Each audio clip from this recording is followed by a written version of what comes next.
But to me, the foundation starts with them knowing for certain that if anything happens to them, Tavares, that they would wake up in heaven. Churches don't teach that. My church that I'm involved with, and most of the churches I'm involved with, they don't teach that here in Jacksonville. I see the same every place I go. That it's difficult. I don't know why. We steer away. We want to talk about tithing. We want to talk about being consistent and coming to church. We want to talk about maybe even devotion, reading your Bible every day. We don't talk about what does it take to be saved. We just expect people to come to church and figure it out, and they don't.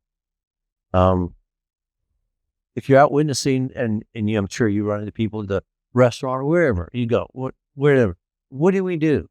What do we say to that person? We say, come to church. And that's been our fault. We've done that for 75 years, 50 years, 100 years. Since the 50s, we've invited people to church.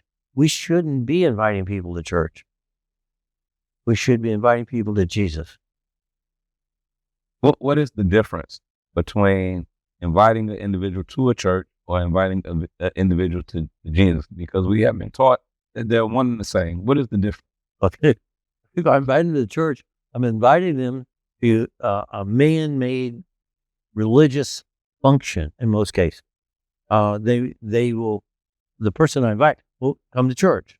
And what do they get in church typically?